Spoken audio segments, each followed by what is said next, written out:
Back on Connection here on TKO8 Television. Our first guest in the studio comes in normally about this same time, the last several years, Deborah Summers. Deborah, thank you so much. I do appreciate you coming in. You got your red shirt on. I'm ready. I'm ready for Christmas. I'm ready for Christmas. Operation Christmas Child. Some people may know what that is and some may not. If you would kind of explain what that means and what you do. Well, Operation Christmas Child, actually, it's a part of an organization called Samaritan's Purse that does relief work all over the world. And I'm sure people are familiar with Billy Graham, and this actually was started by his son, Franklin Graham.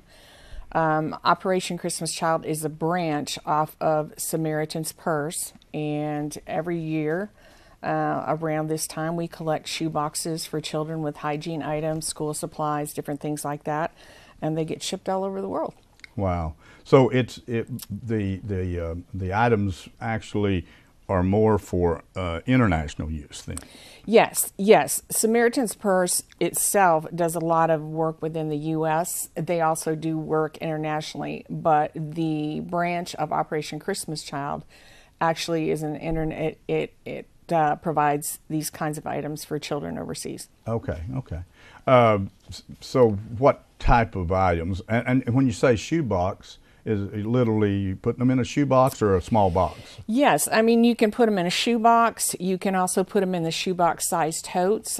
Just this year, for the first time, Operation Christmas Child actually have made plastic totes that have their logos on them and things. I'll put a quick plug in. They're at Hobby Lobby. People can purchase these boxes at Hobby Lobby. There's a display when you walk in the front of the store. And the items that go in these would be things like toothbrush, soap, washcloth, school supplies, pencils, notebooks. I heard a great story about a little boy, I believe he was in Poland, and he had been in an orphanage. And the most important thing to him in that shoebox was a bar of soap and a washcloth. And the reason for that is in the orphanage, there were 30 kids. And they would take them to a public bathing location. They would use one bar of soap and they would use one washcloth. Wow. And so for him, just having a bar of soap and a washcloth all for himself was just a phenomenal thing. Wow. You can see that video, as a matter of fact, on the Operation Christmas Child website. Wow, so. What a touching story. I would think also, you just mentioned the little plastic shoe-sized boxes that they can purchase very inexpensively, but they probably would like that they can use the box too. Right. Really, when they've used the items that are in the box, it's kind of the gift that keeps on giving. They're able to put their tote water in it. Sometimes they need containers for water. So there's a lot of things that they can continue to use that little plastic tote for. And also, if people want actual Operation Christmas Child cardboard shoe boxes, they can go online. They can order, I believe it's $100 for $35 that they can get. So. Wow. So some of the items that you mentioned that you can put in the shoebox itself, I'm sure there's probably items that you don't want to put in there, right? Right. Anything that would have to do with any kind of military things, because sometimes you're going to be sending those to war-torn areas. You don't want that to remind that child of the situation that they're in. You kind of want to give them a breather from, what they're experiencing. Also, and this is just really important, this year for the first time, we cannot put in toothpaste or candy, any kind of toothpaste or candy. For some reason, they're having difficulty getting those through customs because of the toothpaste and the candy. So in order to avoid that situation, we don't want people to put in toothpaste or candy this year. School supplies, really important. Some children can't go to school if they don't have those school supplies in their box. Some of I know you go to a lot of countries. Give me an example. Where's some of the countries? Oh gosh, you may not remember. There's over 150 countries. My goodness. We're talking about, I guess, from Europe to Asia, all over. Yes. And what about South America? Yes, absolutely. Yes, okay. They go down there as well. So in any of these countries that obviously, that particularly third world countries that need financial help from other countries anyway, Correct. are really in the biggest need for this kind of stuff. And then sometimes they'll go into the refugee camps Yes. and provide all of those things for some of the kids there. They travel on yaks, they travel on canoes, they travel on camels, they travel, those shoe boxes just go all over the world in various means of transportation. I'm just curious. It's such a large organization. I mean, like you're collecting, I guess, in Harrison here. You do it by county or region or district? Typically it's by county. There are literally thousands of drop-off locations across the country. Boone County is here at Real Ministries in Harrison. That's the drop-off location for Operation Christmas Child this year.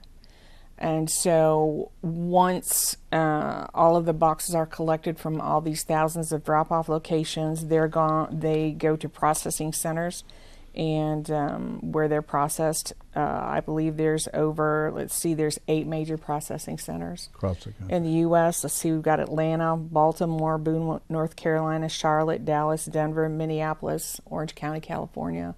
We have processing centers in all of those places. One great thing is that those processing centers are manned by volunteers. They actually have waiting lists because there's so many people that want to help with Operation Christmas Child. So they have waiting lists to go in the processing centers to help get these boxes transported to their destinations. That's fantastic.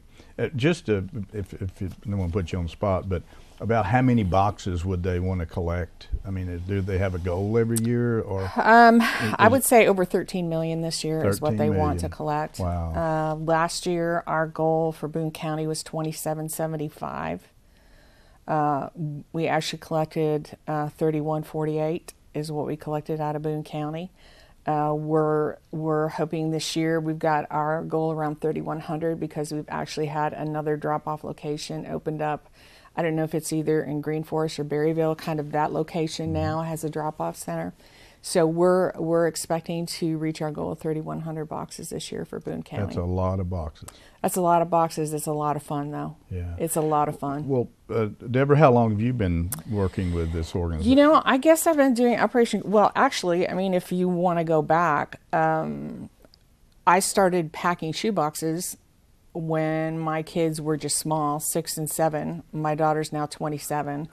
But I started packing then, and the closest drop-off location was actually in Town, over by, and kind of in between Springdale and Siloam Springs. That was the only location at a little convenience store. And now there's thousands of locations all over. So I started packing then, and then I guess it must have been about 5 years ago, someone approached me and said they had lost their coordinator for this area and asked if I would step in, and I was familiar. I was familiar with the program from packing shoe boxes with my kids. So that's kind of how, it started for me. But it's been a tremendous blessing to be able to be a part of that organization. So, well, before we get into the collection date and so forth and a little bit more, if somebody's watching the show and do you need volunteers to help?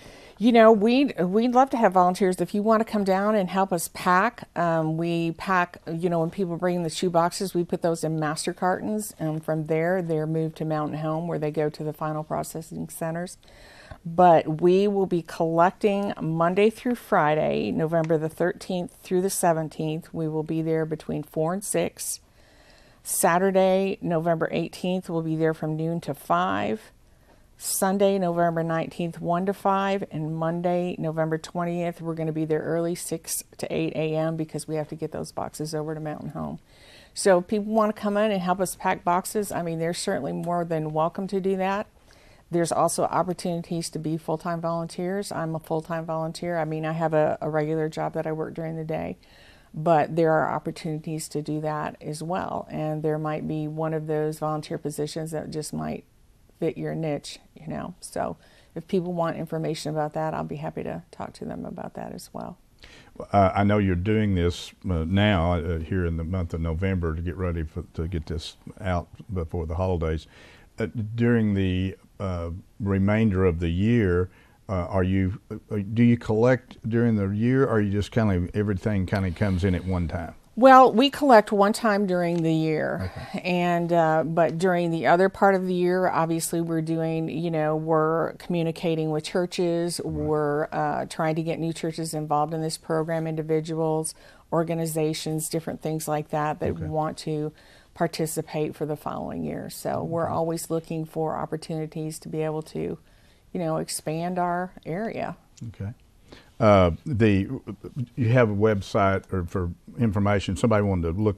Where would they go to? We do. If they want to go to www.samaritanspurse.org/OCC, there's all kinds of information on there. There's free materials that they can get, videos they can watch to see the impact of what those boxes actually do, and there's lots and lots of information online that they can look at. Find what they want to.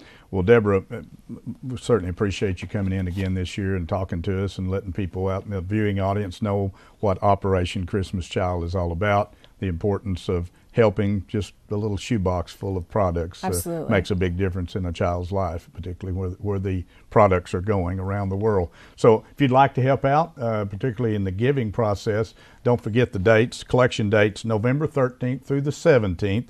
4 until 6 during the day, and it's at Real Ministries. They're real easy to find, right across from City Hall, the big church right across from City Hall in downtown Harrison. So good place to go and find it real quickly, take products there, and if you'd like to help repack some of these little boxes into big boxes so they can get them transported out, any volunteers certainly would be appreciated, I'm sure. So good luck this year. I hope you hit your goal. Thank you. And that's a lot of boxes to go out, and thanks for the many years that you've obviously put a lot of time and effort into. Well, thank you for having me. I appreciate the opportunity to share about this. Thank you, Deborah. Stay with us. Be back in a moment. We're going to talk with a gentleman from the Harrison Fire Department. It's fire safety time. It's getting cold out there. People will be thinking about cranking up the fires if you haven't already. We want to do safely. Stay with us.